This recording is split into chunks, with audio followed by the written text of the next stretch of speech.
Alors, vous savez, si vous avez été présent les quelques derniers dimanches, que nous avons parlé de ce qui nous attend au ciel.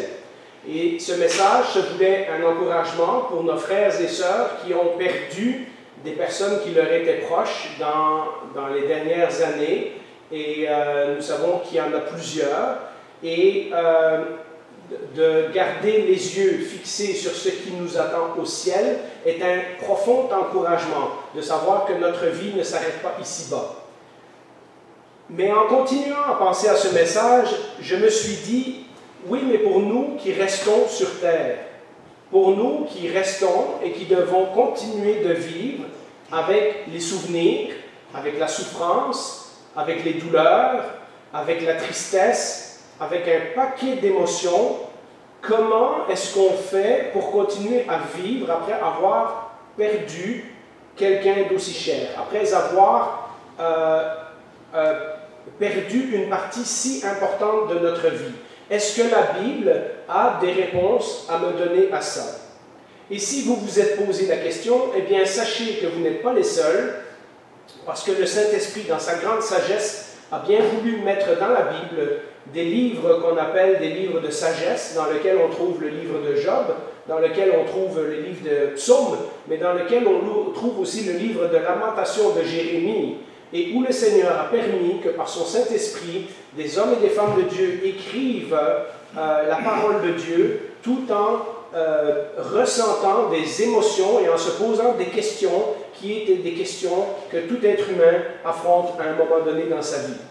Et comme introduction, j'ai choisi Lamentation chapitre 3. Évidemment, ce chapitre parle de la perte de Jérusalem et de l'exil, mais comme nous allons le voir dans quelques instants, un deuil, ça peut être aussi ça. Oui, souvent, ça concerne une personne qui nous était proche, mais parfois, notre vie change brutalement. Et nous devons faire un deuil de comment notre vie était avant. Et c'est ce qui est arrivé lorsque Israël est parti en exil. Ils ont perdu leur pays, ils ont perdu leur temple, ils ont perdu leur roi, ils ont tout perdu et ils se sont retrouvés captifs à Babylone dans une civilisation qui n'était pas la leur.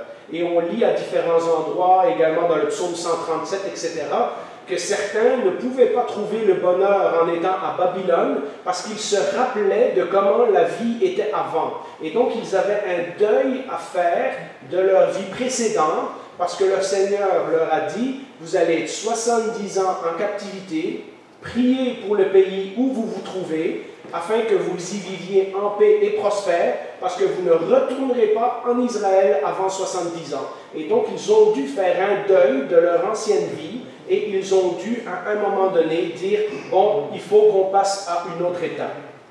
Et dans Lamentation, et j'ai mis quelques versets au tableau, le prophète Jérémie, qu'on appelle le prophète pleureur, c'est le gars qui pleure le plus dans la Bible, Jérémie écrit ceci.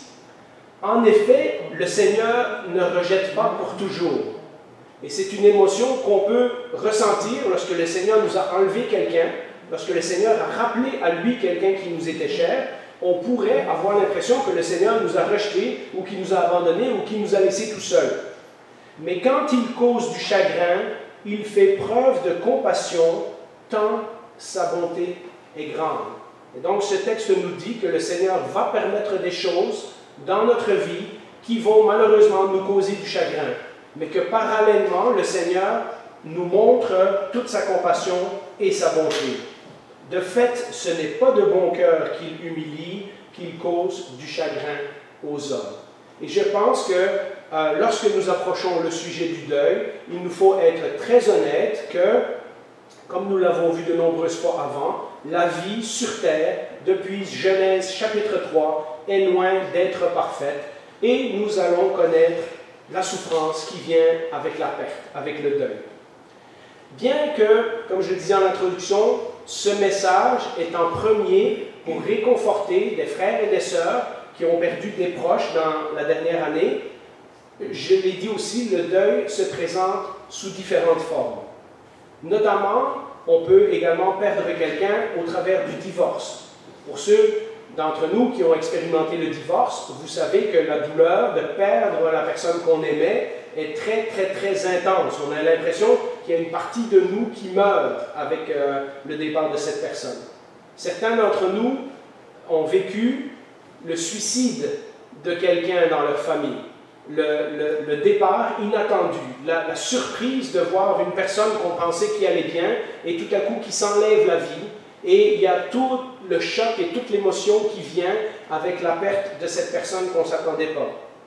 Pour d'autres, et ça peut paraître insignifiant quand on a perdu son mari, quand on a perdu sa mère, quand on a perdu son épouse, et pourtant on le voit, les étapes du deuil sont les mêmes. Pour d'autres, c'est des carrières.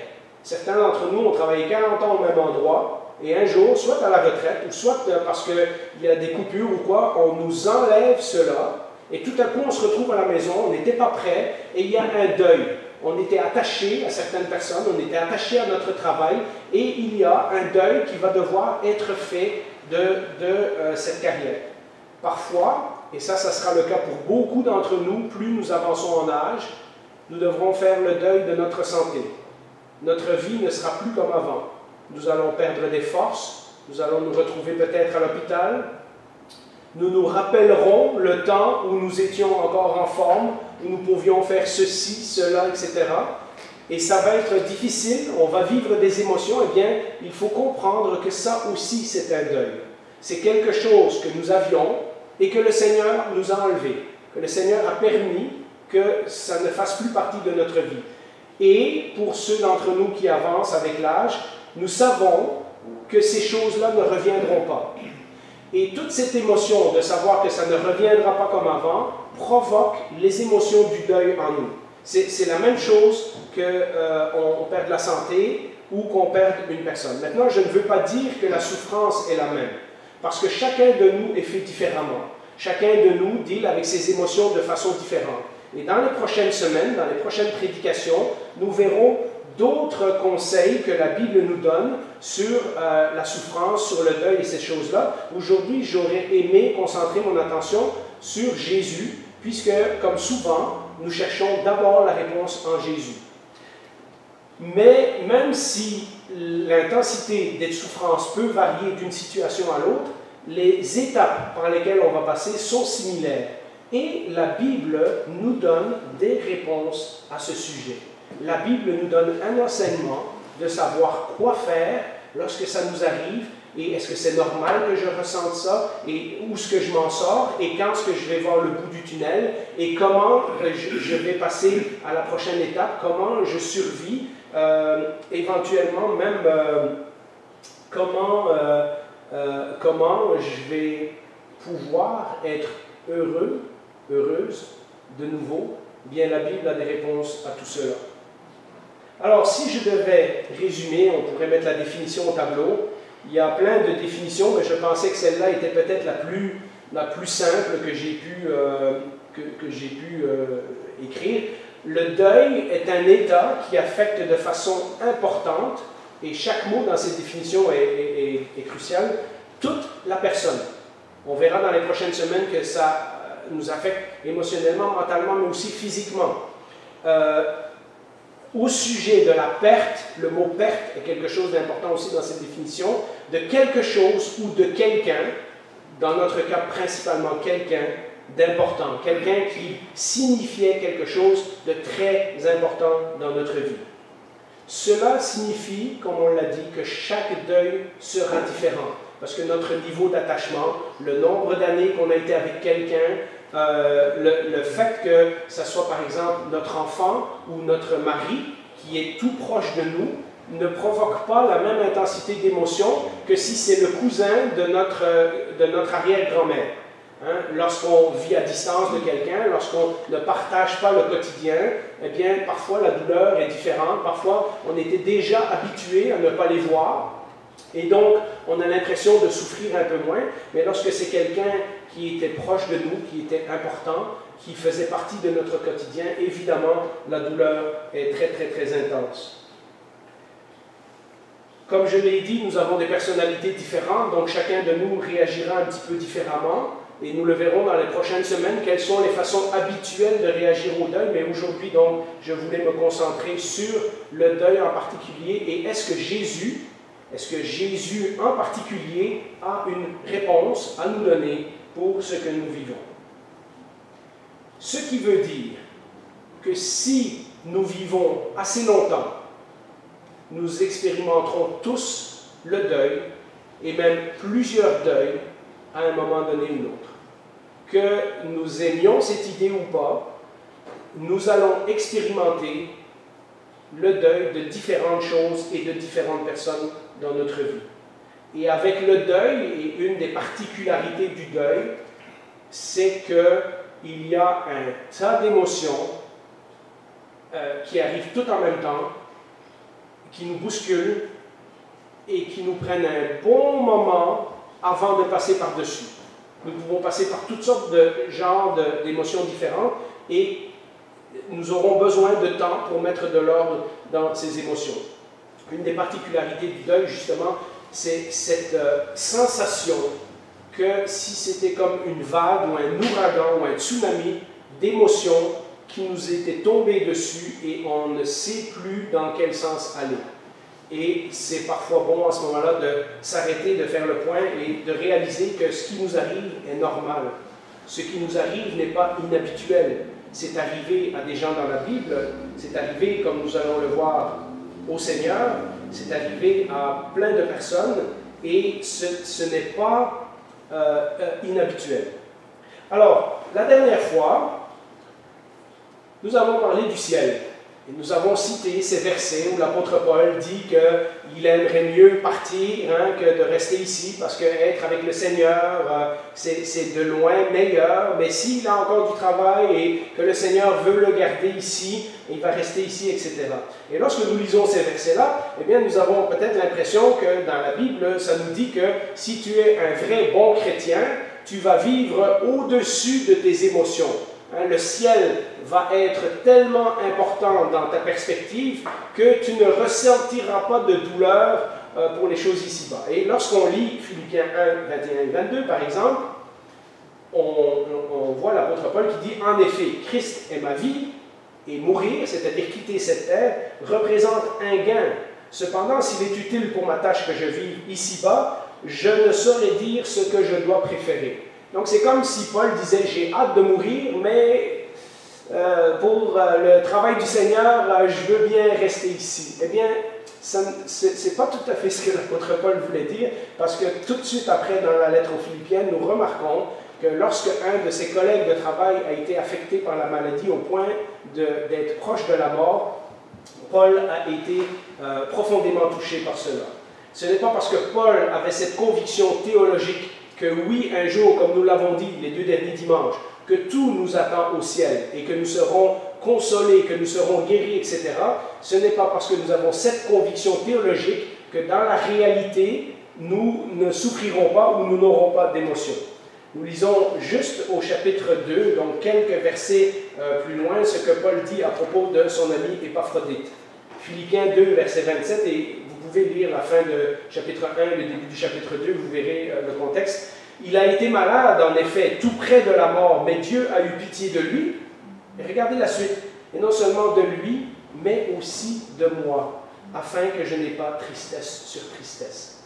Et donc, Paul est en train de dire, oui, j'ai hâte d'aller rejoindre le Seigneur. Mais quand son ami était malade, il dit, le Seigneur m'a épargné une tristesse supplémentaire. Et donc, Paul était capable de tenir en équilibre ces deux aspects de sa vie chrétienne. La perspective future du moment où nous serons consolés par Dieu dans son royaume, mais la perspective présente de dire ce qui m'arrive dans ma vie de tous les jours m'affecte quand même profondément et ça aussi, il faut que je le dise au Seigneur. La question donc, si la Bible ne nous donne pas un modèle de gens qui étaient tellement spirituels que quand quelqu'un est mort, ils n'ont jamais souffert, mais si au contraire la Bible nous montre ces exemples, et vous connaissez David et Abraham et d'autres qui ont pleuré dans la Bible, si la Bible nous montre un exemple de gens qui, malgré qu'ils avaient cette perspective de l'éternité, reconnaissaient que le départ d'un être cher, ici-bas, était quand même une souffrance, alors la question qui se pose à nous, c'est comment on continue à vivre. Surtout, comment on continue à vivre pour le Seigneur, comment on continue à vivre notre vie chrétienne et éventuellement, parce que je suis certain que lorsque ça nous arrive, ce n'est pas notre première réaction. Éventuellement, comment on retrouve une joie dans le Seigneur, comment on retrouve la reconnaissance, être capable de dire comme Job, le Seigneur a donné, le Seigneur a repris, que le nom de l'Éternel soit béni. Comment on retrouve une louange, parce que lorsque nous passons par des circonstances difficiles, la dernière chose que nous avons peut-être envie de dire au Seigneur, c'est Dieu soit loué pour toutes les grandes choses qu'il a fait dans ma vie, etc. On vient de perdre un bout de notre vie. Il y a une partie de nous qui a été arrachée. C'est normal qu'au début, on ne se sente peut-être pas si proche du Seigneur, qu'on ne se sente pas si spirituel.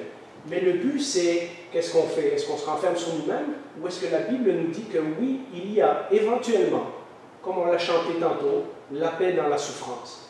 Il y a un espoir dans la douleur. Il y a un futur malgré la tristesse. Eh bien, si vous me connaissez, vous savez que c'est une question rhétorique, parce que la réponse c'est oui. La Bible nous dit qu'il y a moyen de revenir à la louange. La Bible nous dit qu'il y a moyen de revenir à une joie dans le Seigneur. La Bible nous dit qu'il y a moyen de continuer notre vie chrétienne ici-bas sans être complètement découragé, sans être complètement détruit.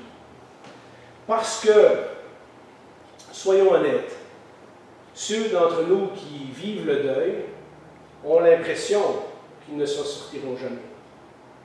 Ont l'impression qu'ils sont écrasés par les émotions. Ont l'impression que leur vie ne sera jamais comme avant. Et c'est parfois même pas une fausse impression, c'est la vérité. Et que leur monde vient de s'arrêter. Vous savez, je l'ai dit, dans le cas du divorce, c'est la même chose. On doit réapprendre à vivre avec une partie de nous qui n'est plus là. On doit réapprendre à vivre avec un bout de notre vie. C'est la même chose pour le deuil.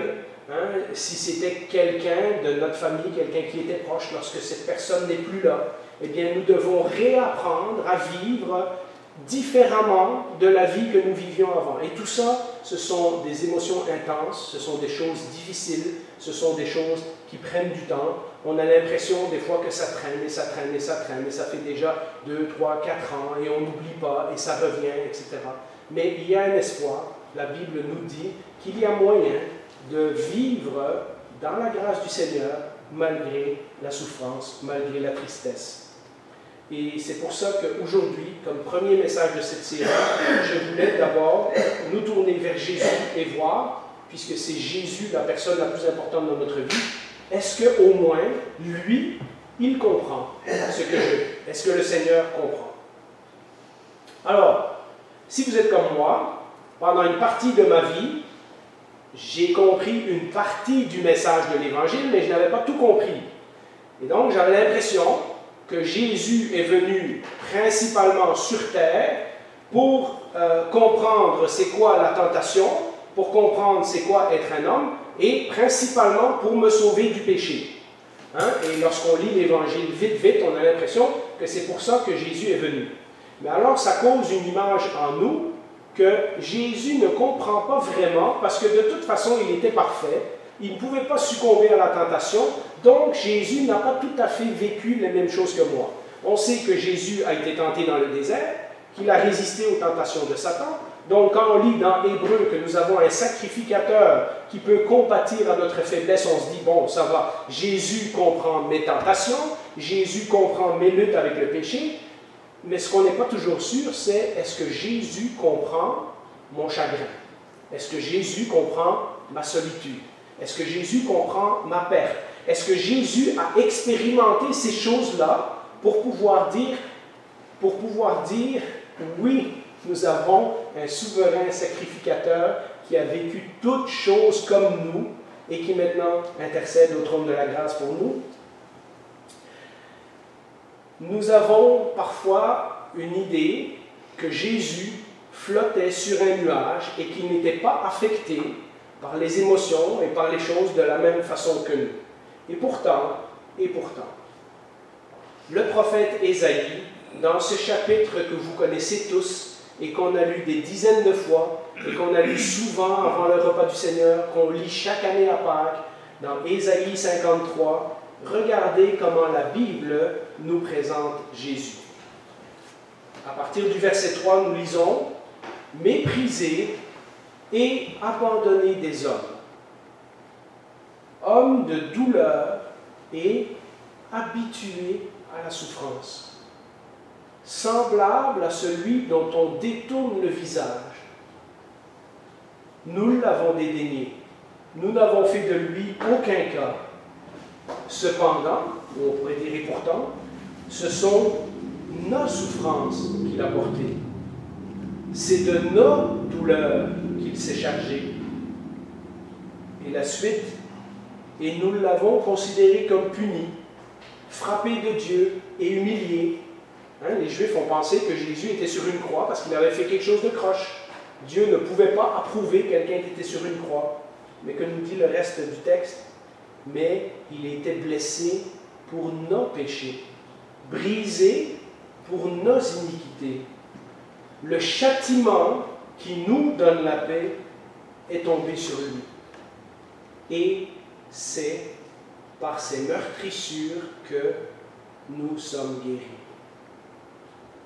Ce texte nous enseigne, et c'est ce que je vais développer pendant les prochaines minutes, au moins 3 choses. Ce texte nous dit que Jésus a souffert lui-même. Il sait très bien ce qu'est notre souffrance, parce que lui-même a souffert. La deuxième chose, ça nous dit que c'est normal de ressentir des émotions, parce que le Seigneur lui-même a ressenti des émotions. Mais le texte ne s'arrête pas là. Il nous dit également que nous pouvons espérer du secours, parce que c'est notre souffrance que le Seigneur a portée sur la croix. Alors regardons ces points chacun un à un. Le premier point, Jésus a souffert. Et comme je vous le disais tantôt, on a parfois une drôle d'idée de Jésus, comme s'il flottait sur un nuage et qu'il n'était pas atteint par les mêmes choses que nous. Et pourtant, la Bible, ce texte qu'on vient de lire, mais également tous les évangiles, lorsque vous lisez les 4 évangiles, et vous verrez le nombre de fois que Jésus a souffert, et vous verrez qu'il comprend des choses.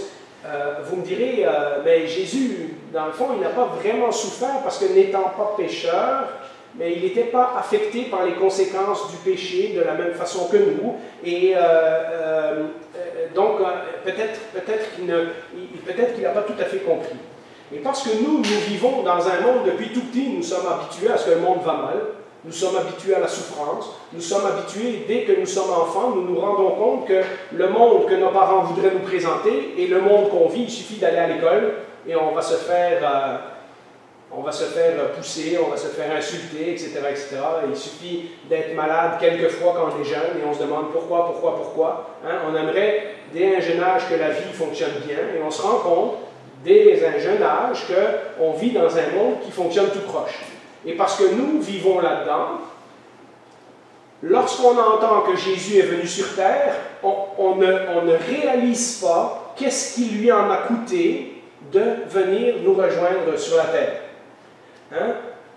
D'abord, si on commence au début de la Bible, il y a le jardin d'Éden. Dieu crée un univers parfait, Dieu crée un monde parfait, Dieu crée l'homme et la femme parfaits, et l'homme et la femme désobéissent, et il y a une cassure, il y a une brisure de relation, il y a un deuil à ce moment-là de la relation entre Dieu et les hommes. Tout ce qui était parfait devient profondément affecté par le péché, jusqu'à ce que Dieu décide de tout guérir ça avec le sacrifice de Jésus. Nous vivons dans un monde qui est tout croche. Et donc, Dieu, le Dieu de l'univers, le Dieu qui a tout créé, le Dieu parfait, a déjà subi une brisure de sa relation avec nous dès le jardin d'Éden. Pour un Dieu qui est parfait, je ne peux pas imaginer la souffrance de voir une créature se retourner contre lui, alors que lui qui est parfait et qui sait où ça va nous mener, notre désobéissance, lui, il sait ces choses-là. Et nous pensons que nous sommes meilleurs que lui. Nous décidons que nous voulons vivre à notre façon et nous lui crachons en pleine face. Et nous nous retrouvons, comme je vous l'ai dit, le verset que je considère le plus triste de la Bible, dans Genèse chapitre 6, où nous arrivons au moment où Dieu a regretté d'avoir fait l'homme et la femme. Mes amis, pour avoir du regret, il a vraiment fallu que nous brisons le cœur de Dieu. Alors, si vous voulez savoir comment Dieu a souffert, si vous voulez savoir si Jésus a souffert, il a souffert bien plus que nous avons pu souffrir. Mais, évidemment, il n'y a pas que le jardin d'Éden, parce que tout de suite, Dieu met en place son plan pour venir nous réconcilier avec lui. Et donc, Jésus doit quitter la gloire du ciel. Imaginez Jésus en communion parfaite avec le Père, Jésus dans le ciel où il n'y a pas de péché, pas de maladie, rien du tout. Jésus servi par les anges descend sur la terre, non pas pour avoir de la gloire parmi les hommes, mais pour perdre sa gloire, pour vivre dans un monde déchu. Il n'a aucune gloire à venir dans la terre. Les gens ne vont pas le mettre sur un trône et dire « Ah, regardez Jésus, comment il est beau, il est gentil ». Au contraire, nous voyons qu'il s'est fait rejeter, il s'est fait repousser, il s'est fait crucifier, etc. Dans Jean 6, 38, il le dit lui-même « Car je suis descendu du ciel pour faire non ma volonté, mais la volonté de celui qui m'a envoyé. » Donc non seulement il renonce à tout ce qu'il avait au ciel, mais en plus il soumet sa volonté à celle du Père. Parce que le Père va lui demander de faire quelque chose de très souffrant, et Jésus va accepter non pas sa volonté, mais celle du Père. Ensuite, après avoir quitté le ciel qui était parfait, il vient vivre dans un corps humain, et il vient renoncer à un tas de choses, puisque avant dans le ciel il était servi par les anges, et maintenant il va être servi par Marie, par Joseph, par les gens qui vont l'élever. Il va être fatigué, il va marcher dans des terrains où il va se blesser, il va être triste, il va avoir faim, il va vivre dépendant. Lui qui a créé toutes choses va se mettre dans notre place pour vivre la même expérience que nous. Philippiens 2, versets 7 et 8 dit « Mais c'est dépouiller lui-même, c'est-à-dire c'est lui-même qui renonce à certains des privilèges qu'il avait au ciel, en prenant une forme de serviteur, en devenant semblable aux hommes. » Donc la Bible nous dit clairement que lorsque Jésus devient un homme, il devient un serviteur. Nous sommes supposés d'être les serviteurs de Dieu. Mais Jésus, le Dieu qui a créé l'univers, le Dieu qui était là de toute éternité, vient dans la peau d'un homme et en se faisant, se met dans la peau d'un serviteur. Et ayant paru comme un simple homme, il s'est humilié lui-même, se rendant obéissant jusqu'à la mort, même jusqu'à la mort de la croix. Et vous savez que la mort, c'était même pas la sienne pour ses propres péchés, mais c'était pour les nôtres. Et puis, vous savez, dans le jardin de Gethsémani, à un moment donné, il dit « Non, j'aurais pu avoir 12 légions d'anges. » Et Jésus décide « Non, ce n'est pas ma place de me faire servir par les anges. Je vis selon le plan de Dieu, dans la peau d'un être humain, pour vivre ce qu'eux ont vécu. » Et finalement, il a connu personnellement le rejet, la perte, l'abandon. Ça commence dans Jean chapitre 1, verset 11. « La lumière est venue chez les siens, et les siens ne l'ont point reçue. » Ça, ce verset nous parle du peuple d'Israël, le peuple que Dieu a choisi déjà dans l'Ancien Testament, le peuple qui aurait dû être le plus proche de Dieu, le peuple qui aurait dû comprendre pourquoi Jésus venait sur la terre. Jésus n'est pas allé chez des étrangers, Jésus est né dans le peuple d'Israël. Et malgré tout, la Bible nous dit que ce même peuple, qui était pourtant si proche de la loi, si proche de Dieu, etc., a rejeté Jésus. Comme si ce n'était pas assez, Jésus s'est également fait rejeter à de nombreuses reprises. Je n'ai mis qu'un verset, Jean 7, 5. Mais Jésus s'est fait rejeter à de nombreuses reprises par sa propre famille. Plusieurs fois, ils ont cru qu'il était fou. Ils sont venus pour le chercher, etc. Mais nous lisons dans Jean 7, 5, en effet, ses frères non plus ne croyaient pas en lui. Nous savons que même Marie, malgré l'ange et malgré l'apparition et malgré la naissance miraculeuse, Marie aussi, ça a pris du temps. Et puis, peut-être le plus triste de tous, Matthieu 26, 56, ses amis. Mais tout cela est arrivé afin que les écrits des prophètes fussent accomplis. Alors, tous les disciples l'abandonnèrent et prirent la fuite. On sait que tout de suite après, quelques-uns se sont résignés, ont suivi à distance pour voir où on emmenait Jésus, etc. Mais le fait est, au moment où il avait le plus besoin de ses amis, Judas l'a trahi, Pierre l'a renié, Jacques et Jean ont dormi dans le jardin alors que Jésus demandait de prier avec eux. Imaginez que vous vivez un deuil et qu'un frère ou une sœur chrétien vient vous voir et qu'il s'endort au moment où vous voulez qu'il prie avec vous. Qu'ils ne sont pas là. Qu'ils sont tellement mal à l'aise qu'ils ne vous appellent pas pendant 2 mois. Et vous voyez un peu, c'est ses amis proches. Il vient de passer 3 ans avec.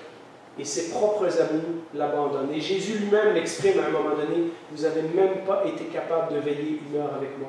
Il a prévenu Pierre. Pierre ne te prend pas trop au sérieux parce que dans pas longtemps, là, avant demain matin, quand le coq va sonner, tu m'auras renié 3 fois. Et vous connaissez ces choses-là. Mais vous voyez comment Jésus a subi la perte des gens qui lui étaient proches. Nous ne devons pas sous-estimer ces détails qui nous sont donnés dans les récits bibliques, parce qu'ils nous montrent que Jésus a connu c'est quoi le deuil, c'est quoi la séparation avec les êtres chers, etc. Et puis finalement, vous le connaissez, ce verset dans Marc 15, verset 34, la plus grande perte de toutes. Et à la 9e heure, Jésus s'écria d'une voix forte, Eloi, Eloi, lama sabachthani, ce qui signifie mon Dieu, pourquoi m'as-tu abandonné? Méprisé et abandonné des hommes, nous dit Ésaïe 53. S'il y a bien quelqu'un qui a connu ce que c'est de perdre quelqu'un ou de perdre quelque chose, c'est Jésus. La deuxième chose que nous voyons, c'est que Jésus a eu des émotions. Jésus a ressenti des choses. Ce que vous ressentez à la perte de quelqu'un, à la perte de choses importantes, ce n'est pas unique ni inhabituel. Jésus a pleuré la mort de Lazare, même s'il savait que dans quelques jours, il s'en allait le ressusciter. Et ça m'a toujours surpris comme passage en disant, de nouveau, vous voyez, c'est cette idée que j'avais que Jésus flottait sur un nuage et que Jésus n'était pas affecté par les mêmes choses qui nous affectent nous. Mais cette idée que, ben là, il s'en va le guérir, pourquoi il pleure? Et ça m'a pris très longtemps de comprendre que Jésus pleure parce que son ami est mort. Jésus pleure parce qu'il a perdu quelqu'un. Et il sait que même s'il va le ressusciter, il le sort de tout être humain. C'est comme ça. Quand il va retourner au ciel, Lazare va finir par mourir une 2e fois. Et il va aller dans le tombeau et ses sœurs vont être tristes et les gens qui l'entouraient. Et Jésus partage la peine des gens de l'entourage de Lazare. Regardez ce qu'on lit dans Jean 11, versets 33 à 36. On lit souvent le verset 35, hein, Jésus pleura, mais regardez le contexte. En la voyant pleurer, elle et les Juifs venus avec elle, Jésus fut profondément indigné et bouleversé. Il dit, où l'avez-vous mis? Seigneur, lui répondit-on, viens et tu verras. Et là, on suppose qu'il montre le tombeau. Jésus pleura, et regardez ce que les gens remarquent. Les Juifs dirent alors, voyez comment il l'aimait. Les gens qui ont vu la scène ne se sont pas trompés. Ils ont vu un Jésus qui est capable de faire des miracles et pourtant qui est profondément touché par la mort de son ami. Il n'avait pas peur d'exprimer ses émotions et même s'il avait le pouvoir sur la mort, ça ne court-circuitait pas les émotions humaines qui faisaient partie de sa personnalité et qui font partie de notre personnalité. La mort, nous l'avons dit, est un ennemi, est le dernier ennemi qui va être vaincu. Et nous ne devrions jamais être insensibles à la mort de quelqu'un dans notre entourage. Notre état d'être humain est vraiment pitoyable sans Dieu.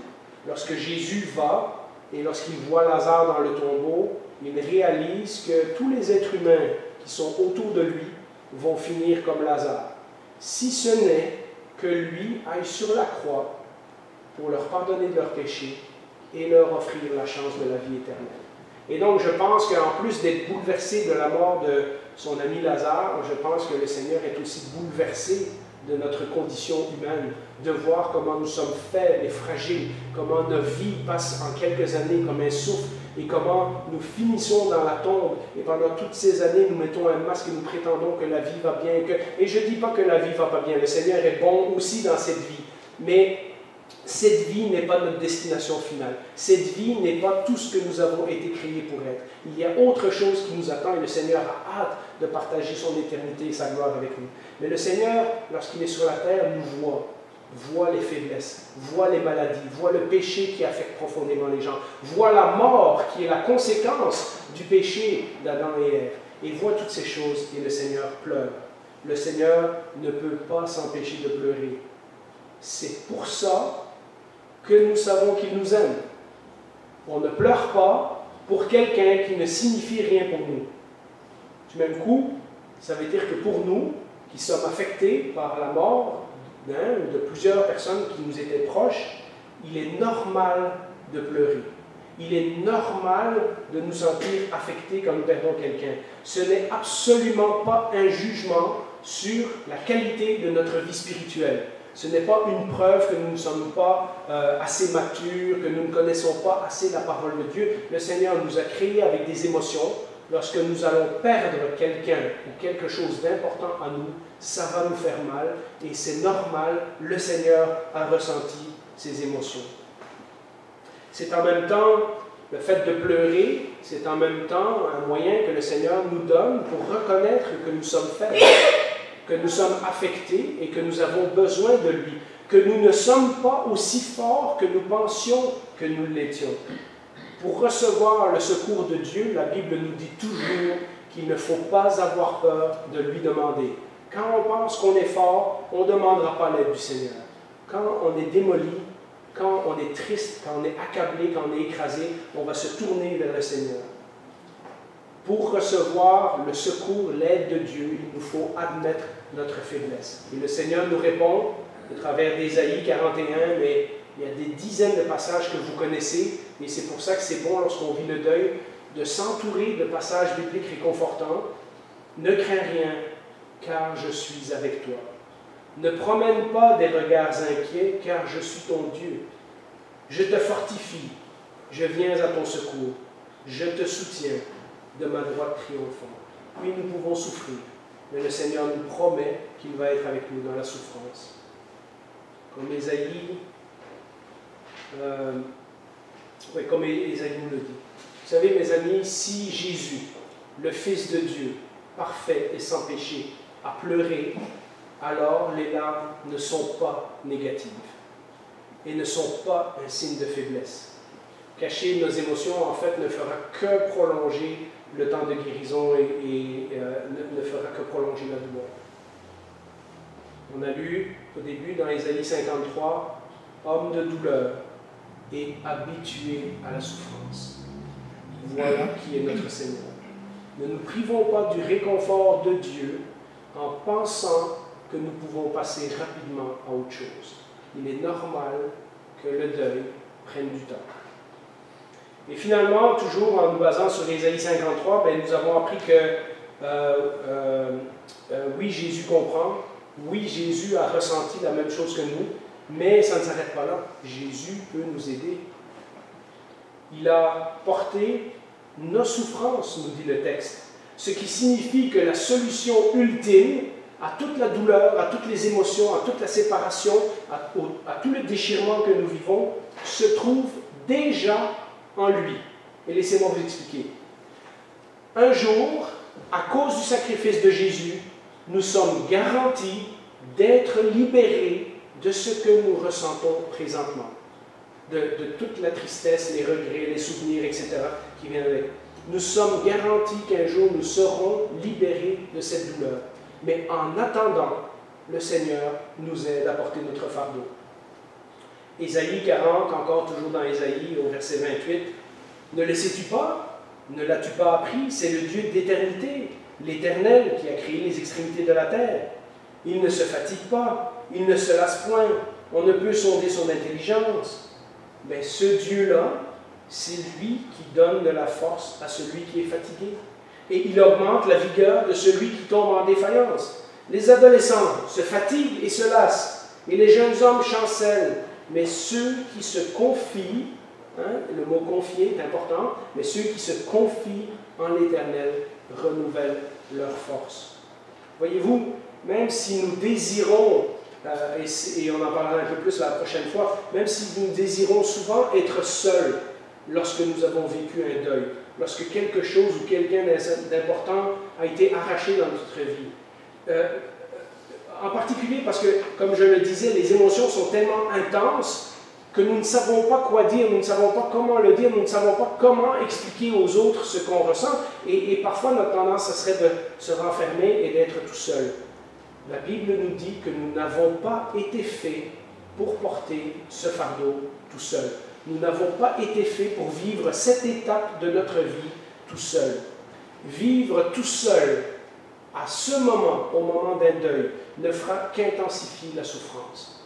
Parce que si nous nous isolons trop, nous nous priverons petit à petit du secours que les frères et sœurs, en particulier, et le Seigneur lui-même pourraient nous donner. Nous avons parlé la dernière fois, le Seigneur nous réconforte afin qu'à notre tour, nous puissions réconforter des autres.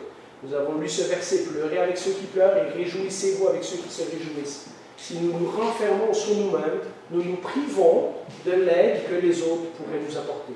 Et je sais que c'est difficile, mais la Bible nous le dit clairement, nous ne sommes pas faits pour vivre des épreuves comme le deuil de façon seule. Un pasteur que j'ai lu pour préparer ce message, Bob Kellerman, a dit ceci: douleur partagée égale douleur endurable. Lorsqu'on porte un fardeau à deux, c'est plus facile. Oui, nous le verrons dans les prochaines semaines, on ne sait pas toujours quoi dire, on ne sait pas toujours comment le faire, etc. Mais pour ceux d'entre vous qui vivent un deuil, n'hésitez pas, si vous avez besoin, d'appeler des frères et sœurs pour leur en parler, afin qu'on soit plusieurs à porter votre peine et votre douleur ensemble.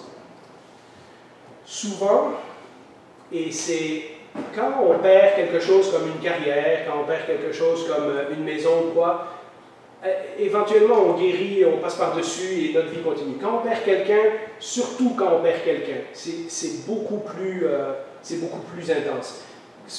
Particulièrement quand on perd quelqu'un, ce qu'on réalise, c'est qu'on ne sera pas guéri complètement ici-bas. On ne sera pas guéri tant qu'on ne sera pas dans la présence du Seigneur et qu'on verra l'autre personne qui nous a été enlevée. Et donc, il faut comprendre que pour certains deuils, nous devrons apprendre à vivre avec la souffrance, avec la douleur, avec les souvenirs, pendant le reste de notre pèlerinage ici-bas, parce que le Seigneur n'a pas fait les choses de façon à ce que nous soyons guéris complètement ici-bas. Il y a un temps où nous devrons attendre pour la guérison de ces choses. Mais ce que nous avons vu, c'est qu'à cause du sacrifice de Jésus, nous savons que nous serons guéris. Et donc, notre espérance, elle est là. Nous savons qu'un jour, cette douleur va disparaître. Nous savons qu'un jour, nous serons consolés par le Seigneur lui-même. Nous serons définitivement guéris de toute cette souffrance, de tous ces deuils, de tous ces souvenirs, de tous ces regrets dans la présence de Dieu. Et comment le Seigneur nous l'a prouvé? Eh bien, il nous a guéris dans une première étape dans notre relation avec le Seigneur. Il nous a d'abord guéris dans notre vie spirituelle. Il nous a donné une nouvelle naissance. Il est venu vivre en nous par le Saint-Esprit. Nous avons vu dans nos études en bas que le Saint-Esprit était l'acompte ou la preuve ou le cachet qui nous marquait en disant « ils appartiennent à Dieu ». Ça veut dire que tout ce que Dieu a promis, ça va leur arriver. Le Seigneur est venu en nous rétablir notre relation spirituelle avec lui. Donc notre vie spirituelle est guérie. Nous sommes maintenant en chemin pour la perfection, pour la sanctification.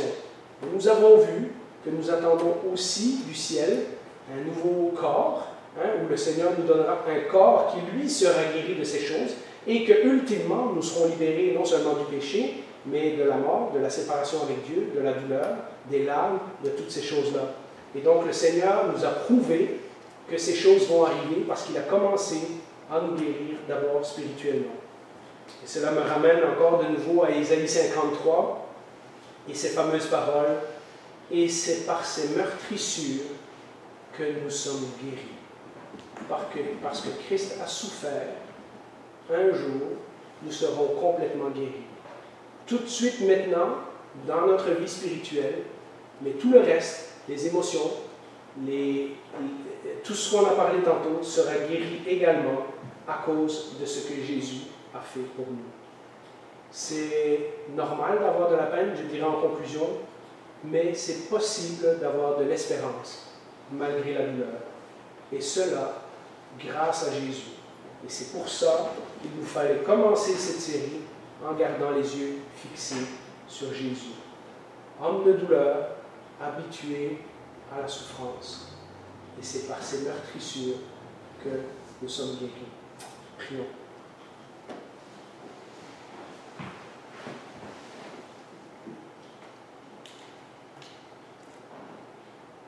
Merci Seigneur de nous avoir révélé dans ta parole que tu as souffert et tu comprends ce que nous vivons. Mais tu n'en es pas resté là. Tu as commencé par nous guérir spirituellement. Et nous savons que lorsque nous serons dans ta présence, nous serons guéris complètement, corps, âme et esprit. En attendant, apprends-nous à vivre avec nos émotions, apprends-nous à vivre avec nos craintes, apprends-nous à vivre avec la confusion, avec le doute, avec la solitude, avec les souvenirs parfois joyeux, parfois douloureux. Apprends-nous qui sommes chrétiens et qui avons de la famille qui nous regarde, de nous accrocher à toi afin d'être des lumières et des témoignages, même dans ces temps très sombres, afin que les gens puissent voir en nous Christ, l'espérance de notre gloire. C'est au nom de ton Fils bien-aimé que nous prions ces choses. Amen. Amen.